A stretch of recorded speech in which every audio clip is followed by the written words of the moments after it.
라는 제목으로 함께 말씀을 묵상하고자 합니다. 우리는 믿음을 가지고 살아가는 사람들, 하나님의 백성, 성도들입니다.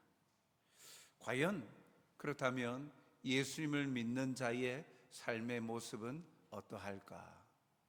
먼저 오늘 본문에 보면 사도 바울이 고린도 교회에 편지를 보내면서 자신뿐만 아니라 고린도 교회 성도들도 다음과 같이 정의를 내리죠. 4장 7절에 보면 우리가 이 보배를 질그릇에 가졌으니 이는 심히 큰 능력은 하나님께 있고 우리에게 있지 아니함을 알게 하려 함이라. 자신을 그리고 예수님을 믿는 성도들을 뭐라고 표현하느냐면 질그릇이다, 보배를 담은 질그릇이다 라고 이야기를 합니다. 질그릇, 쇠로 만든, 귀금속으로 만든 또 여러 가지 그릇들이 있을 수 있는데 그릇을 만드는데 그릇의 재질이 질그릇이다. 질그릇 하니까 느껴지는 느낌은 무엇입니까? 깨어지기 쉽다, 약하다라는 거예요. 그리고 귀금속이나 아주 다른 것들로 이렇게 만들어진 그릇에 비해서 질그릇은 가치가 하찮다, 값싸다라는 느낌이 들죠. 약하고 값싼 존재다, 보잘것없는 존재다. 질그릇은 허드렛 일이나 그냥 일회용이든 아니면 아주 중요한 일을 위하여서 사용되는 그릇이 아니라 일상 속에 평범하게 그리고 쉽게 할 수 있는 그릇이 질그릇입니다. 그런데 사도 바울은 성도를, 예수님을 믿는 성도를 질그릇에 비유하면서 보배를 담고 있다라고 이야기를 합니다. 그런 질그릇 안에 보배가 담겨 있다. 질그릇 자체는 보잘것없지만 그릇이 담고 있는 내용물에 따라서 그 가치가 달라지죠. 귀금속으로 만들어진 아주 좋은 그런 그릇에 만약에 오물이나 쓰레기가 담겨 있다면 누가 그 그릇을 쳐다보겠습니까? 누가 그 그릇을 가지려고 하겠습니까? 그런데 보잘것없고 값싸고 약하디 약한 그러한 질그릇에 보배가 담겨 있다. 그러면 이 질그릇의 가치가 올라가죠. 그 안에 담긴 이 보배로 말미암아 질그릇은 소중하게 여겨집니다. 바울은 이것을 말합니다. 우리는 질그릇과 같은 연약한 존재다.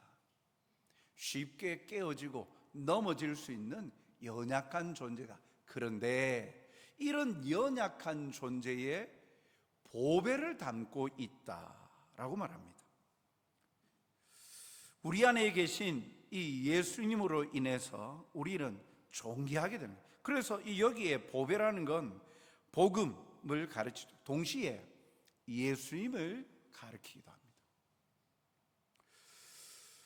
그래서 이 예수님으로 인하여서 보잘것없는 존재이지만 존귀한 존재가 되었다라고 말을 하죠.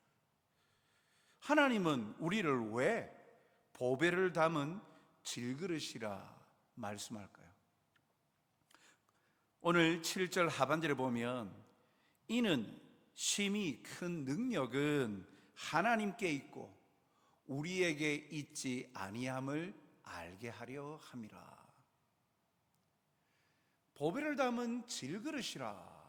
그 질그릇이라고 말하면서 주목하게 하는 건 그 질그릇 존재가 하찮다라는 것이 아니라 그 보배를 담고 있기 때문에 이제는 질그릇이 연약하디 연약하고 그리고 하찮은 존재가 아니다라는 것이죠.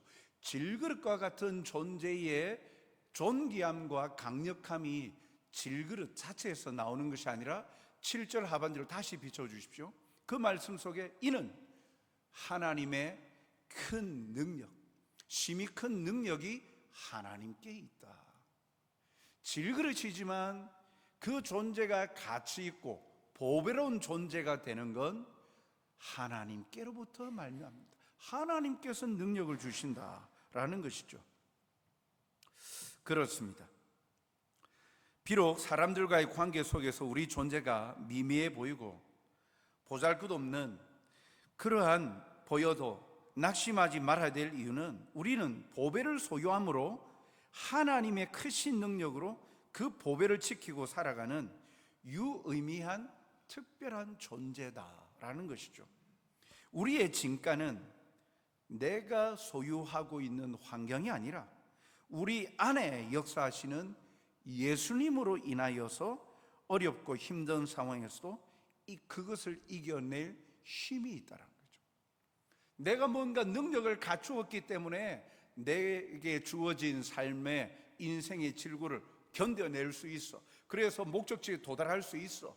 그렇기 때문에 나는 행복하고 나는 강력한 그래서 다른 사람들에 비해서 존귀한 존재야. 자기 자존감을 자기 스스로 세워가면서 그래서 다른 사람들 위에 군림하고 다른 사람들보다도 더 높은 자리를 취하는 그런 능력이 있는 존재가 아니라 나는 아무것도 아니야. 질그릇과 같이 깨어질 수 있는 존재. 그러나 내 안에 예수님이 함께하셔. 예수님으로 말미암아 주께서 주시는 힘으로 말미암아 나는 어떤 상황에서도 너끈히 이겨낼 수 있어. 주께서 함께 하시기 때문이지. 주로 인하여 주께로부터 말미암는 힘을 얻어서 살아가는 보배로운 존재다라고 말하는 거죠. 그래서 사도 바울도 그렇게 말합니다. 고린도후서 4장 8절 9절에 보면 우리가 사방으로 우겨쌈을 당하여도 쌓이지 아니할 것이다. 답답한 일을 당하여도 낙심하지 아니한다. 박해를 받아도 버림받은 자가 아니라 나는 버림받지 않았다라고 확신한다. 거꾸로 트림을 당하여도 나는 이제 끝났어 생각하지 않는다. 망하지 아니한다. 왜 그렇게 생각하느냐? 나를 일으켜 세우시고 살아가게 하시는 이가 바로 주님이시기 때문이다. 주님을 나는 담고 있는 보배를 담은 질그릇이기 때문에 절대 값싼 존재가 아니다 라고 말하는 것이죠. 사랑하는 성도 여러분, 우리도 사도 바울과 같은 그러한 관점, 우리의 존재를 바라볼 때 비록 다른 사람과의 비교를 통해서 소유하냐 소유하지 못하냐 그런 것들로 인하여 주눅이 들고 쓰러질 때도 있고 낙심될 때도 있지요. 그런데 우리를 향하여 가질 생각은 우리가 무엇을 담고 있는가? 보배를 담고 있는 귀한 존재라는 거죠. 이 땅을 살아가면서 지치고 힘들 때가 많지만 그것을 너끈히 이겨낼 힘이 나에게서가 아니라 하나님께로서 옴을 깨달아 주님을 의지하고 살아가는 여러분들이 되시길 주님의 이름으로 축복합니다. 그러면 이런 보배를 담은 질그릇으로 살아가는 모습이 뭘까? 크게 오늘 본문은 두 가지로 이야기합니다. 첫째는 예수님의 죽음을 몸에 짊어지고 가는 것이다 라고 말합니다. 10절 상반절에 보면 우리가 항상 예수의 죽음을 통해 짊어짐은 우리가 항상 예수의 죽음을 몸에 짊어지고 간다. 몸에 이 보배를 담은 질그릇으로서 예수의 죽음을 몸에 짊어지고 가는 삶. 몸에 짊어지고 간다? 예수의 죽음을 몸에 짊어지고 간다는 것은 곧 예수님을 믿는 믿음으로 인하여 당하게 될 핍박과 고난의 삶을 말합니다. 즉 예수님의 고난에 참여하는 삶이에요. 예수님 때문에 핍박받는다는 거예요. 예수님 때문에 때로는 피해를 입는다는 거예요. 세상 속에서 살아갈 때, 사도 바울은 갈라디아 교회에 보내는 편지에서도 갈라디아 2장 20절에 보면 내가 그리스도와 함께 십자가에 못 박혔나니 그런즉 이제는 내가 사는 것이 아니요 오직 내 안에 그리스도께서 사시는 것이라. 이제 내가 육체 가운데 사는 것은 나를 사랑하사 나를 위하여 자기 자신을 버리신 하나님의 아들을 믿는 믿음 안에서 사는 것이라. 내가 그리스도와 함께 십자가에 못 박혔다. 오늘 본문의 표현으로 하면 예수의 죽음을 몸에 짊어지고 간다라는 말과 동일한 표현이에요. 예수님을 믿는 것 때문에 내가 죽는다는 거예요. 그 죽음은 갈라디아서 2장 20절 하반절의 표현과 같이 하나님의 아들을 믿는 믿음 안에서 살아가는 것이죠. 비록 예수님을 따르는 삶 때문에 끊임없는 위험과 고난이 있다 할지라도 이제는 예수님을 믿는 믿음 안에서 그것에 영향받지 아니하고 오직 예수님이 가신 그 길을 따라 살아가는 삶을 사는 것. 비록 그 길이 가시밭길이라 할지라도 주님을 따라 살아가는 삶을 살아가는 것. 그것이 이 땅에서 보배를 담은 질그릇으로 살아가는 모습이죠. 왜 그래야 될까요? 보배를 간직하고 있기 때문에 주님과 하나가 되는 거예요. 주님과 연합하는 거예요. 주님이 그러하셨듯 십자가 고난의 길을 걸어하셨듯 우리 또한 주 안에서 십자가를 지고 죽음의 길로 나가는 거죠. 예수님께서도 그렇게 말씀하셨어요. 예수님께서도 이 누가복음 9장 23절을 보면 또 무리에게 이르시되 아무든지 나를 따라오려거든 자기를 부인하고 날마다 제 십자가를 지고 나를 따를 것이니라 라고 말하죠. 주님을 따르는 것, 내 몸에 예수의 죽음을 짊어지고 가는 것, 그것은 날마다 나는 아닙니다, 나만으로는 안 됩니다, 내 힘으로 살아갈 수 없는 존재입니다, 자기를 날마다 부인하고 날마다 자기의 십자가를 지고 주님을 따라가는 삶입니다. 비록 고난의 두려움이 있죠. 핍박받는다, 누가 즐거워하겠습니까? 영광받고 칭찬받는 자리 좋아하지. 다른 사람에게 비난과 조롱을 받는 자리 누가 기뻐하겠습니까? 그러나 예수님 때문에 받는 핍박과 고난을 기뻐하고 즐거워하면서 자기만 감당해야 되는 자기의 십자가를 지고 주님을 기쁨으로 따라가는 삶. 성도가 신앙으로 인한 고난을 피하지 아니하고 받아들이면서 그 속에서 주님의 죽음과 부활의 능력이 자신의 삶에 나타나도록 하는 영적 현실을 말하는 것이죠. 이 고난의 목적이 뭡니까? 왜 그런 고통과 고난을 받습니까? 그것은 예수님의 생명이 우리의 몸에서 드러나기를 원합니다. 4장 10절 하반절에 보니까 예수의 생명이 또한 우리 몸에 나타나게 하려 함이라. 보배를 담은 질것으로 살아가는 삶의 목적, 그래 고난을 당하면서 예수님 때문에, 예수님을 믿는 것 때문에 고난당한다, 즉 질그릇으로 살아가면서 그 삶의 말과 행동 속에 누구를 나타내고 있다는 거예요? 예수님을 나타내고 있다는 거죠.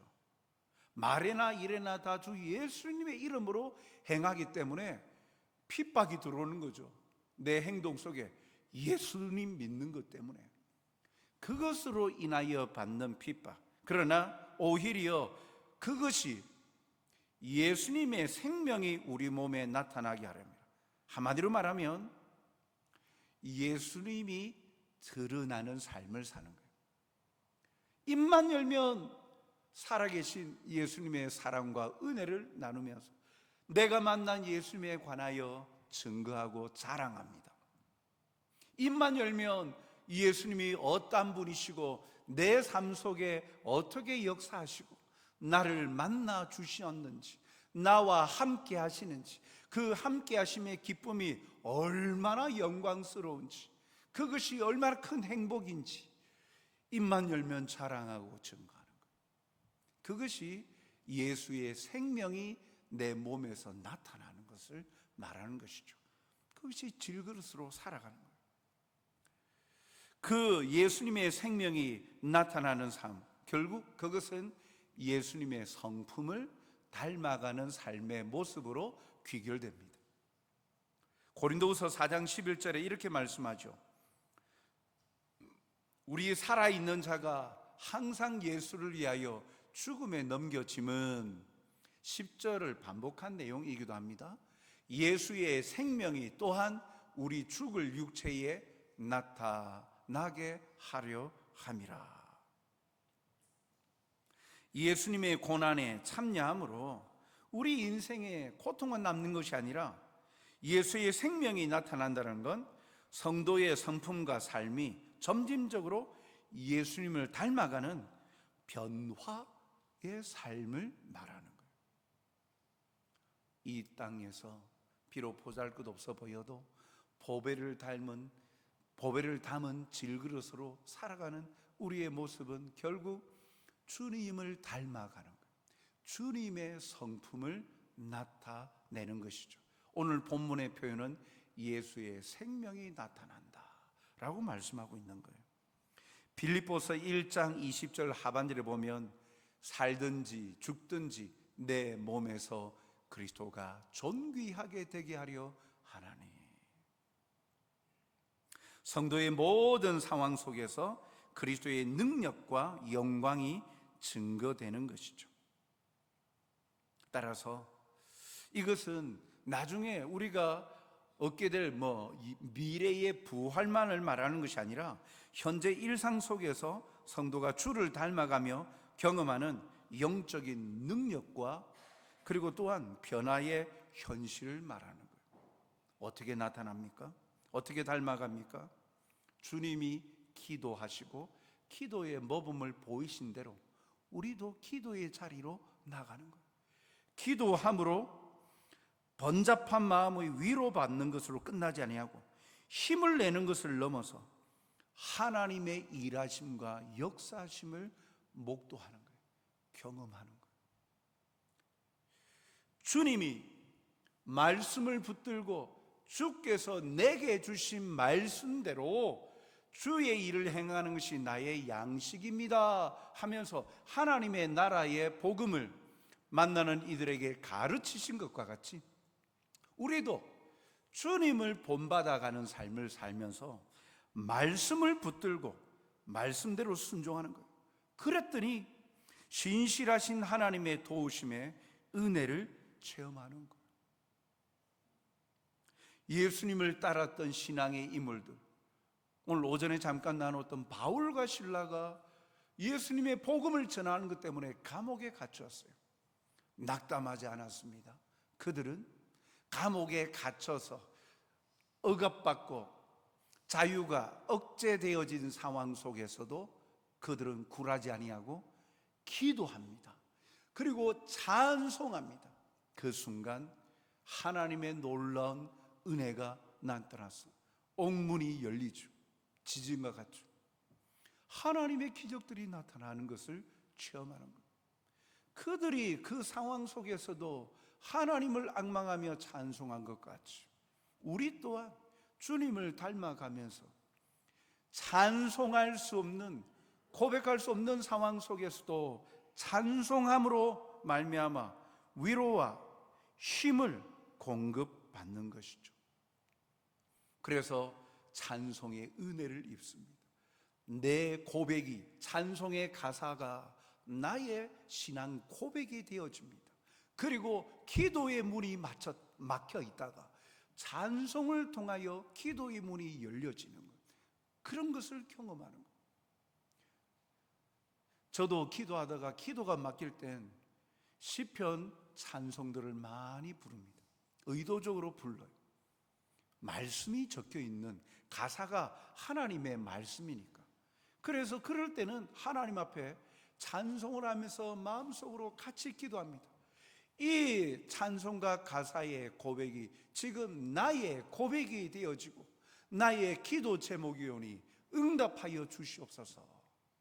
그렇게 찬송을 하면서 하나님의 위대하심과 하나님의 사랑을 묵상하고 하나님의 은혜를 묵상하기 시작합니다.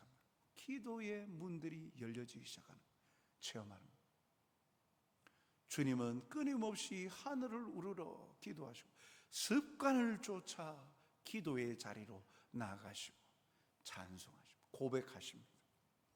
또한 주님께서 또 가르쳐 주셨던 것처럼 나를 괴롭히던 원수를 향하여 의식이 바뀌죠.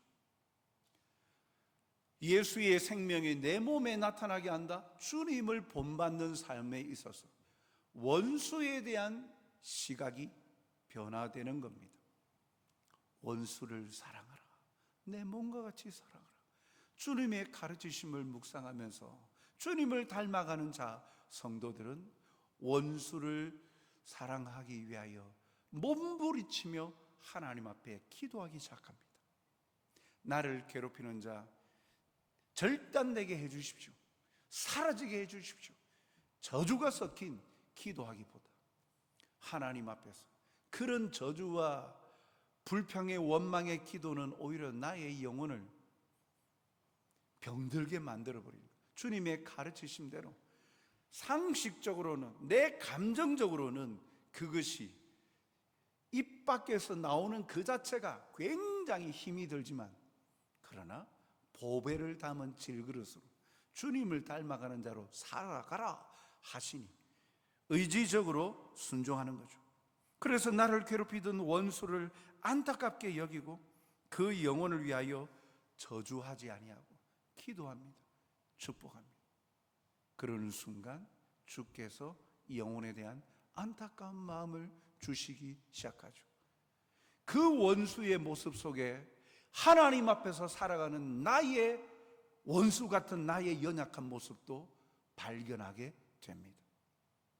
하나님 앞에서 떳떳하지 못한 나의 모습을 발견하게 되죠. 이내 꺾일 수밖에 없는 거예요. 나 같은 자도 주께서 살려주시겠다고 전부를 내어주시고 인내하시면서 기다리시는데 내가 뭐라고 나에게 아프게 하고 원수같이 대하는 저들을 향하여 내가 저주할까? 그런 마음들이 들면서 영혼에 대한 사랑하는 마음들을, 안타까운 마음들을 가지기 시작하죠. 주님을 본받는 삶을 살지 않으면 절대 성도의 모습 속에서 원수를 안타깝게 여기고 축복하며 기도하는 모습이 나올 수가 없습니다. 그러나 주님을 본받아 따라가려고 부단히도 기도하며 나아갈 때 그런 마음을 주신 거예요. 진정한 사랑과 용서가 거기로부터 나오기 시작하죠. 그들이 우리가 구하는 원수가 우리가 구하는 축복을 받지 아니하면 그건 우리에게로 돌아오는 것이죠.